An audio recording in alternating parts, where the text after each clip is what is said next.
I actually loved the pick of Trey Lance at the time, and I'm somewhat frustrated that they haven't been able to kind of bring him along the right way.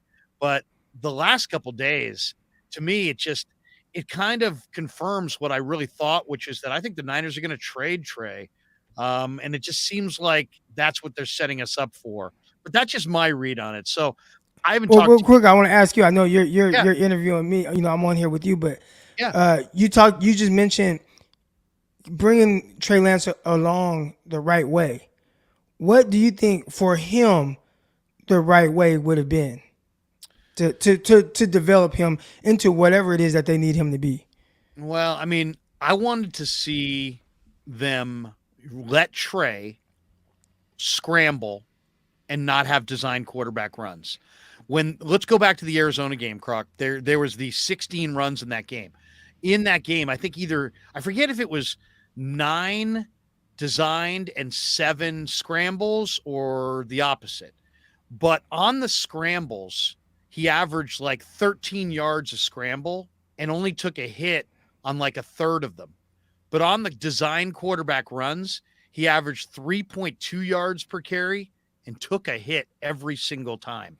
Yeah. And I just didn't, I don't like when they call him a dual threat quarterback. I don't look at him as Michael Vick. I don't look at him as Lamar Jackson. He's not that kind of runner. He's not that dynamic of a runner. I actually think the thing that I liked the most about him coming out of North Dakota State was his footwork and ball handling as a quarterback in the play action game from under center. I thought it was like really advanced for a rookie quarterback. I really did. But we haven't seen them use him the way they've used Purdy and the way they've used Jimmy. They can't even call him a quarterback. They have to call him a dual threat quarterback, and dropping him 3 yards deep with no lead blocker and saying, become Marcus Allen and pick and slide and find a hole with no lead blocker sucks. I hate that game plan. I ripped Shanahan to death over that Arizona game plan. I thought it was horrendous. He disappeared. The next game against Houston, Croc, it was a totally different game plan. I Yeah. liked the way they utilized him there. And I thought Trey in the second half of that game kind of demonstrated the potential that he does have with the arm strength and the mobility within the pocket to extend plays. But he's just really tough to evaluate because we haven't gotten enough of him. But in a nutshell, I thought they treated him different than the other quarterbacks instead of just letting him use his natural athleticism to scramble and extend plays.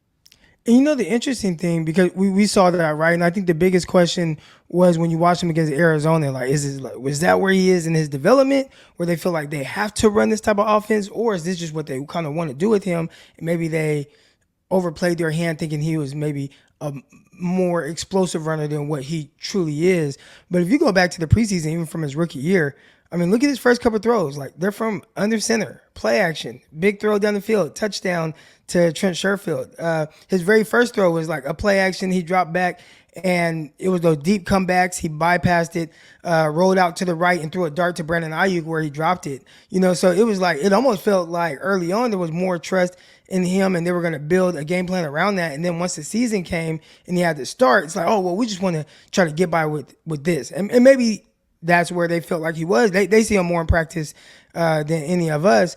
But then you look at the Texans game, and they went back to a little bit more of a traditional under center, a little bit more. And then I thought he did play well, and I thought it was something to really build off of. So it has been interesting seeing his usage in the sense of the runs and the passes, when I've seen a lot of good from him as a passer. Obviously, there's bad as well. There's a lot of missed throws. I think he stopped missing as bad kind of as things went on, right? You look at the Arizona Cardinals game, there was some, or go back a little bit further.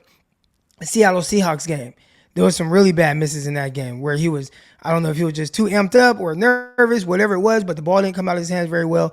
Really bad misses in that game. And then you fast forward to the Arizona game, some more misses, but maybe not quite as bad, made some plays with his arm.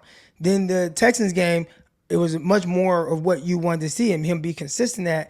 Then the next time you see him against Green Bay, completes 4 out of 5 passes, not the most accurate passes, but that explosive 75-yard touchdown that you want to see. And then week 1, where I thought he threw the ball well outside of a miss to a tight end, and then the monsoon hit. Then he definitely didn't throw well in that. Then he came out and threw the ball well against for a couple passes against Seattle and got hurt. So it's been kind of weird. I think ultimately what it comes down to and what we're learning, and it's probably what we all have known is they've just seen more of Brock Purdy. And I think that's really what it comes down to. So there's still this unknown with Trey Lance and what he will be. There's clearly the upside and there's clearly the ability. But hey, forget all that right now with Brock Purdy. We know we have this, right? We know we have this level of play that won 7 or 8 games in a row and maybe would have won a couple more if not for him ruining his elbow, getting hit in the pocket. So I think they're going with more of what they feel comfortable with. I think that's how Kyle Shanahan has really coached. If you look at his handling of young players, and even saying guys like Brandon Ayuk wouldn't have played his rookie year if he would have had healthy veteran receivers. He just doesn't like the unknown with guys, and he wants you to do things a specific way. Brock Purdy does that right now, and I think you can hear that in Kyle Shanahan's voice when he talks about it. Let's talk about Trey's flaws because I'm really glad to have you on the show because I know that you play corner in the league, and I think you're almost an ideal guy to talk to about this. It almost is like they're telling us without telling us that Brock can't or that Trey can't do it. That there's some flaw to his game that they're afraid of exposing by playing him. But the one thing I wanted to ask you, as a corner, I used to be a quality control guy, so I've put together game plans, and that's where I'm coming at it. But as a player, I know your process as well, and you guys watch a lot of cut up films, and that's the kind of the preparation that anybody will go through. You watch your cut ups, and you're Right. studying your opponent. And I talked to Charvarius Ward extensively about that this year. I'm like, do you spend a lot of time studying the receiver's nuances and tendencies, or do you like to study the quarterback? What's more important if you could only study one? And he was like, for me, it's definitely the quarterback. I want to know about the quarterback, but he studies both. The question I have for you is, do you see anything, Eric, with Trey's from when he takes the ball from center to when he identifies he wants to throw it to the ball coming out of his hand? Is there any elongated process there that you think enables NFL caliber corners to break on his passes? Because that's the one thing about his release. A lot of quarterbacks nobody's just keeps the hand all the way back and just goes forward. You're going to Right. have some little circle, right? But if your circle has a gigantic hitch in it and you take it from here all the way back, you as a corner are watching the cut ups and you're identifying the beginning of the motion. And so if the motion begins too soon and it goes too long from here to release, that's all the time that you have as a Right. corner to break on that football. Do you see anything about Trey's release that says NFL corners can pick him, can break on his ball because it's a little too elongated, or does it not stand out to you? I think it's a little overplayed, but only because he has a strong arm.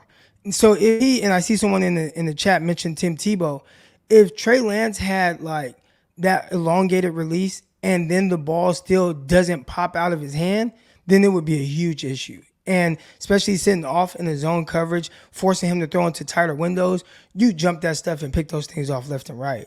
But when you do have that kind of elongated release, it's a little bit longer. Maybe he can quicken up his hands a little bit, and I think they try to work on that, getting that front foot up and down quicker. That should quicken up the hands. But he has a really strong arm, especially on those intermediate passes. And that difference right there is going to help to where if I am a defensive back, even if he's slightly late, maybe I can still try to get a jump on it, but he has the velocity on the throws to still squeeze it in there. And that can get you in some trouble, right? You look at guys like Josh Allen. Josh Allen throws a lot of, when you look at some of his picks, it's like, how did he throw that pick? What was he thinking? Well, he's thinking, I got this big old arm. I can get this ball in here regardless whether he knows it's coming or not. I think with Trey Lance, obviously he's not thinking that far ahead, but still having that powerful arm can make it to where like it's the difference between me being able to see him where he's throwing it, but then the ball taking a shorter time to get to the target.